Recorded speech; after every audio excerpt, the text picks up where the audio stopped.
Welcome back. Chad Evans inside the Stone State Studios with my very dear friend, Dena. And here we are with Just Dena. Good to see you again. Good to see you again, Chad. Things good? Things are awesome. It's been a long time. It's been a really long time. Speaking of really long times. I know. You have one of your prized possessions here in front of you. I do. I have my longest Don't client. say oldest. I know. Laura Brehmer. Laura and I have known each other for 44 years. Is that right? Yes, for 44 years. And sometimes the smallest thing starts the best relationship. It was all over a mirror. Before we get to know the story, I want to know a little bit about Laura. Where are you from? What do you do? What's going on with you? I live up in Williamsport. Okay. And I have owned a business for quite a long time called the Cat's Pajamas.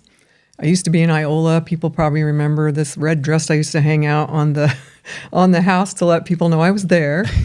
And that's what I do. Yeah. I sell vintage clothing. You sell vintage clothing. Who do you sell vintage clothing to? I have sold it to quite a few movie stars and movie productions. Sell it to the public. We've had customers over the years that have come and gone, grown old and died even. But yeah, there's a lot of stories, but it's not really about me today. So Well, I just want to know one thing. I just have a question. So you're in the moving pictures industry. Can you name drop some movies that maybe some of your clothing have been in? Yeah. The Titanic, that was one. Dude, Titanic? Yeah. That did pretty well in the box office. It did. That was probably the biggest one I ever did. Did Holy a lot. cow. We had lots of clothes in that because I saved and saved. I don't know. I kept getting all these Victorian white drawers and, underwear and nightgowns and long johns and just old coats and things like that. And I saved and saved. And then one day they were doing a movie and they needed things for all the people on the dock. You know how they're all saying goodbye to the boat. Yeah. People in steerage. And we did have a few dresses on the principals in the movie too, but not the main characters, the main characters. They had all that made for them. Were you on set? No, not that one, no. I have never been on set on any of those films. Okay. Just provided clothes. I'm not a costumer. I'm just a costume provider. Okay. Wow. How did you get into this? If I could try to make this really short, in that little house where I lived in Iola, which I don't know if you know where that is. It's just outside of Millville, right on the highway. Okay, just sure. a little old house. Yeah. And I had a shop in the front. And one day this guy pulled up and he was driving a Cadillac and he had a little dog. And somehow he thought we did dog grooming. So he came in and then he saw that I had vintage clothing and he said, well, my daughter, she's a costumer and she's looking for clothes for a film. And I'm going to tell her to stop here. He was heading to Eaglesmere because they all had a big house up there. They were from Baltimore. So next week, she didn't come by, but her husband, who was he was a director, and it wasn't for the Titanic. Okay. It was another movie called Come See the Paradise. Okay. And he came and we sat out on my front porch and he picked the rattiest, full of moth-holed things that he could find because it was about people in World War II, the Japanese in World War II that they put in concentration camps. Yeah. So they wanted him to look emaciated and beat up. So you wouldn't think these rags would have ever sold, but he spent like $3,000 and I almost fainted because it was so much money at the time. Yeah, sure. And then after that, she kept calling me and, I probably did about 30 movies over maybe a period of 20 years. That's unbelievable. Yeah, it was really exciting. That's a podcast in all itself. It is. I'm going to bring Laura back. There you go. If you don't mind. I don't mind. Because I'm a curious little cat. Okay. So when did you two cross paths? Well, some 44 years ago, you say. I was working in a furniture store in Bloomsburg called Kurlanchik's, and Laura was in need of a mirror for her shop. And I had just the ticket of this mirror that looked like a guy in a top hat. And a tux. He had a tux and a top hat. Tux and a top hat, yes. The mirror was. Yes, the mirror was cut out. And I had this company, I still remember, it's called Artisan Guild. Okay. And they made these mirrors at the time. And over the years, there's the New York City skyline. There's all different things that this company made.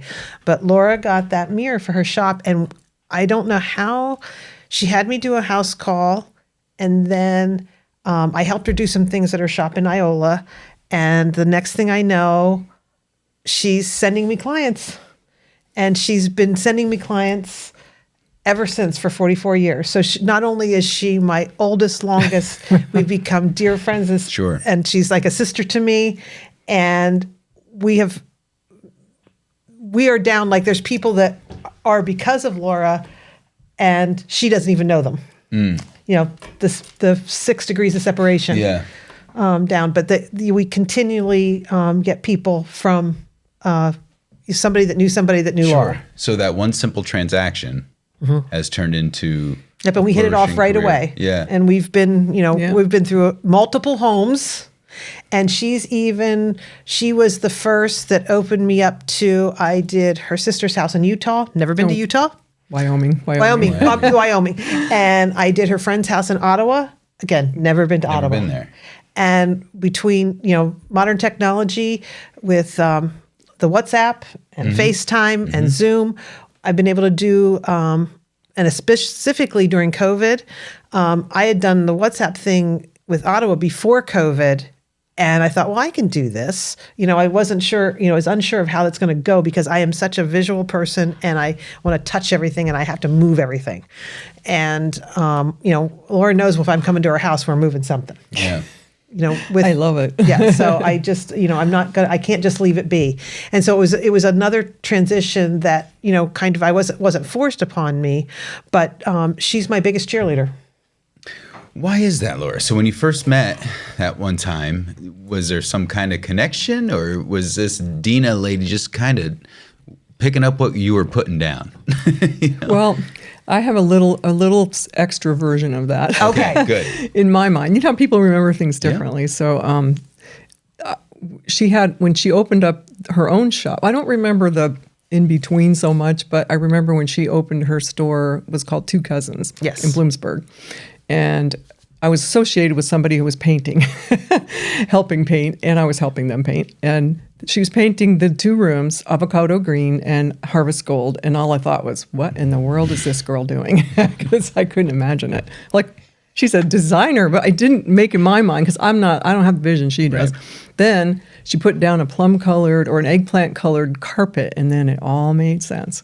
And everything in the walls just popped. It was amazing to me. Like I was a white wall person, or I'd pick a horrible color and put it on the wall. I'm not that. She has vision. So, and then I actually started working for her a little bit. I painted a little bit and did some different things that, like this wall color. I don't know what you called it back then, but it was like a mocha chocolate. Yes. Like a light 1025 chocolate or something. 1025. Yes, I know. It looks like Hershey's chocolate milk. It does. And it looks exactly like Hershey's chocolate milk. I put it on someone's wall that was a white wall, and I thought, these people are going to kill me when they come home. But then she put the pictures on the wall and the plants, and everything looked amazing. So I went home and put it on my wall. All meshed. And then she helped me get my first actual store-bought piece of furniture. Wow. And she designed it and picked the fabric. It was like $700 and some, which was at the time was way more money than I'd ever spent on anything for a piece of furniture. Mm-hmm. But the cool part about it was I had a pair of shoes that were, I don't know, super Victorian slippers. I don't remember where I got them, but I sent them to Christie's or Sotheby's, one of the two. And they sold for as much as I paid for the sofa. So I paid $5 for the shoes. So in the end, I actually paid $5 for the sofa. That's how I think. Okay, perfect. So, yeah. But it was a cherished piece of furniture. I mean, and then over the years, she's picked. I've had different houses. I had an amazing. That house was like an old farmhouse kind of place. Correct. Then I moved up to Williamsport and bought one of those old mansions up there. And she had to come pick the colors for the outside. She completely picked everything on the inside, and it worked. It was gorgeous. And people to this day, even in my house, I've done 2 or 3 houses since then, or 2 more houses. The house I have to tell you this because you'll like this. You don't know this. I got it appraised just for whatever. And the appraiser walked in the door and went, wow. It's like, are you an artist or something? Like he's looking around the house. And I'm thinking, well, it's just an ordinary house. But, it's kind of shushed up a bit. Yeah. And he said, he's like, no, I've never seen anything like this. He's Talking about the Main Street house or this one? No, this one. Oh, the one that she's in now. I have a okay. ranch, 1962 ranch house that's, mid-century kind of. It's kind of eclectic, but she's picked the colors and the carpet and the furniture and different things, mix it with my stuff because I like kind of eclectic stuff, kitschy, eclectic stuff, and it just looks great. And I love it. And our relationship hits it off, and I'm going to pick on you a little bit here because she had me here a couple of weeks ago, and I knew something wasn't right when I was she had this idea that she wanted to do something. And I'm like, oh, I don't know. I wasn't buying it. Yeah. I kept thinking, well, I try to do what the client wants, and we become such good friends, so I can be a lot more honest with her and I'm pretty honest with my clients, but a little bit more brutally honest with Laura sometimes. But she wanted to do something, and I thought, and I finally said to her, okay, what is it exactly? You're not telling me the whole story. And then she started talking a little bit like I said, so before you spend all this money, I want you to do this. And she did. And she goes, oh, you're right. She goes like this. She goes, I'm so glad I didn't, because what she thought it was going to be wasn't, because it wasn't the same setting. She was trying to reproduce something that she's never going to have in her home at that point. But we worked through it over a couple of weeks, and we're working towards, it's a process. Everything doesn't have to be done like that. I try to get everybody to slow down a little bit. They get excited. Yeah, well, we all get excited, but you want to have it right, and you also don't want to spend she talked about the $700 sofa, and she since then had to purchase other things. And I keep saying, it's worth it if you're going to have it, and think about how long. I just said that about I forget lamps or something. No, it was the drapes. The drapes. The that's the drapes. Let's add that up. Divide that by 10 years. How much is that costing you a month? And she'll go, oh, and think about it that way, to have what you really want. Right. So you're going to save $100 and have what you don't like and going to change it in 2 years because you don't like it. Mm-hmm. You might as well have something you're going to have for 10 years or 20. I want you to have things that you like a lot. And I don't want you to go out. Everybody thinks everything's disposable now.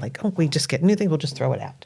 I don't want you to throw it out. I want you pick those things because you like them. And she's got some really cool pieces. Yeah. Really cool pieces. So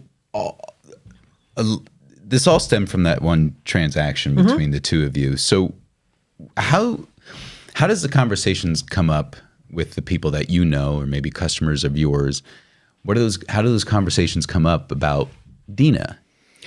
Well, if someone comes to my house and they look around and, wow, how did I never take credit. I was going to say, don't you say well, I'm a genius. I would love to say, I'm a great designer. But I know exactly what I'm doing. Yeah. I just say I have a friend that's an amazing designer, and, and then we talk about it a bit, and I'm like, well, she charges this much per hour. And they go, what? Yeah, sure. And I'm like, well, think about it. If you're going to put this, say you buy a house and you have to pick colors for all the rooms, or you want to do something, like your flooring or whatever, you make a mistake. Even just even a paint, you do a room and you buy the paint and you put it on and it's like, I've done that. Yeah. Why did I pick this? It didn't look like this. Really? So she saves you gobs of money if you're doing stuff like that. Right. So that's usually how it starts. Or if I go to someone's house and they're like, yeah, I just bought this place and I don't know what I want to do with it. And I'm like, I have someone that can help you save yourself lots of money and get what you want done, and you will love it. And that's how I pitch it, I guess. You're just solving problems. Well, and the consultation, we can talk about that a little bit. We really have not, in all these sessions, talked about what my consultation is. And let's talk about that. Well, so I come to your home, and Laura can attest for me, my consultation fee is $100 for an hour of consultation. Right. And if you think about it, so if you make the costly mistake with the wrong paint color, a gallon of paint now is upwards to $70. Mm-hmm.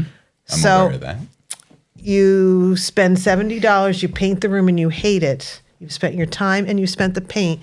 And what did that get you without spending that $100 would have saved you that much, or tell you you can do something or you can't do something. There's things that people aren't even aware of that they can do.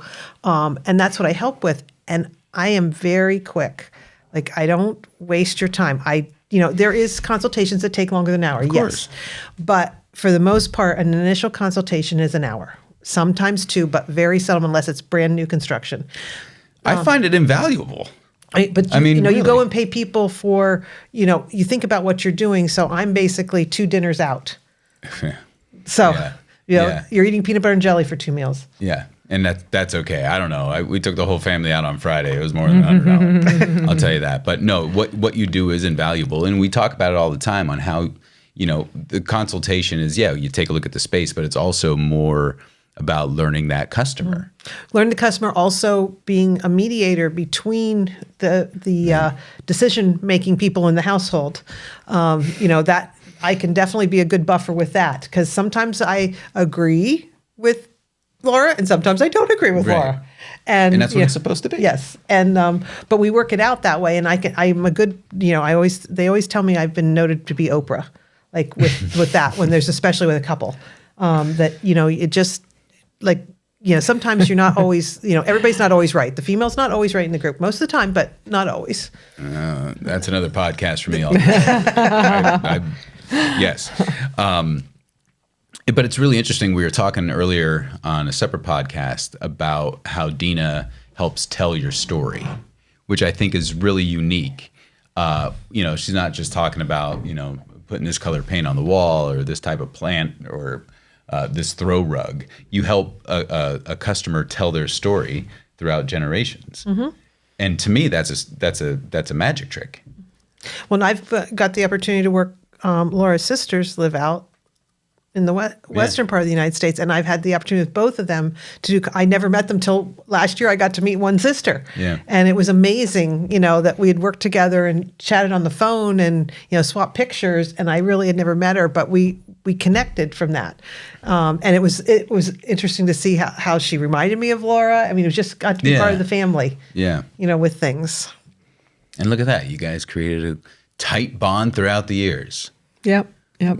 I was just in Canada this weekend, and a friend of mine who painted, remember the Olas that you... Yes. Friends that she did without going to the house, picked colors for their house. They wanted all new, something new inside. And the man who did the painting was who we were visiting. So he didn't know that somebody else had picked the colors. And I said, yeah, my friend Dena actually picked them for her. And he's like, really? How did she do that? Well, they had FaceTime. That's how they did it. And they liked it. So it worked out good. I think my final question for you, Laura, is this. Do you still have the mirror? I don't. Oh, what happened? I had it when I was on Maynard Street, but I think when I moved from there to the little house, there was no room for it. There was no room for it, and I kind of I decided I wasn't going to have a retail space anymore. Right. So anything that was really the retail, I kind of moved it on. But I had it for 30 years, Yes. I want to say. I think it was a vintage by the time I sold it. It's really a magic mirror. Yes, Somebody else is using my magic mirror now. We could have named him. Could have named it. We could Chad. have. Yeah, I don't know. Chad. I think there's something fancier than a Chad as a mirror. But I find it fascinating, and I love stories like that on how your career launched because of that transaction. And it's so fun to know, Central Pennsylvania, that you were able to provide a wardrobe for costumes for the likes of the Titanic. I know. It blows Why my have I mind, too. not known that? I'm in the motion picture business. Are you? Well, not I didn't really. know that. But it's fascinating to know and to learn your story on how that happened. It was just from one guy in the car Just stopping random stopping by. Really, it was just a random stop, and then it grew from there. It was. What does Dena do best? What does Dena do best? Tell everybody that might be watching or listening. What does she do best? I think it's being able to envision a space. I'm not good at that. That's why I appreciate it so much, because she can. And this is kind of silly, but I think to myself, I can go buy pillows. I can go to TJ Maxx, buy myself a pillow for this couch. I go get it. I bring it home. It's not the right color. I take it back. I can pick another one. I bring it home. It doesn't work. She goes to TJ Maxx with me, and she picks 3 pillows, and they're all perfect because she remembers color. Yeah. Somehow she has a way to. I don't know how you do it. I just don't, because I can't. I can't explain that either. I don't the color of her top. If I look at it right now and then I went somewhere else to try to match it, I couldn't do it. but she can do that. So she has an amazing ability to envision how a space will look or how this window treatment will change your window where you might not. So I love it because for me, learning things and seeing something new and exciting and different keeps me excited. So I don't like the boring, same old drapes and a shears, or something that I don't want to go into for me anyway, a house that looks like it came out of a store doesn't appeal to me. Laura's house does not look like it came out of a store. No, it Hers does is not. one of the most eclectic homes and she'll go for a different piece. And that's fun for me too. Yeah. She picks more funky stuff for me, and I usually do like it. So, do you just kind of like shop around? Do you go to like thrift stores? It depends on where it is. Some things are new, some things are thrifted, some things are at TJ Maxx. And I like a lot of local craftsmen. I just did for a special client of mine in Pottsville. I found something at Art Space in Bloomsburg. Like I'm out when I look out and in the community, and there's something I see. It can be from anywhere. Because again, I think I've said this once before. I think your home should look, and I think your purchases in your home should look like they've been collected, not purchased. Okay. I want you to look like you've went around different places to get them, and that's exactly what I do. Don't give everybody your secrets. I won't. I won't. Laura, it was a pleasure. Thank you so much for stopping in and saying nice things about Dena. I know it's hard. Oh, but we can get through it together. We did it. Yes. Thank you. You're welcome. Thank you. That's another episode of Just Dena. We're going to do it again, right? We got more things to talk about. We do have more things to talk about. Okay, my room's not done yet. Okay. So I'll be back. A lot of stuff. We have to talk about what you haven't done for your homework. We're getting. I know. Okay, we'll get there. We'll save that for the next episode. Okay. You can grill me next time. Okay. You're watching. You're listening to Just Dena. I'm Chad Evans inside the Stone State Studio. We'll see you next time.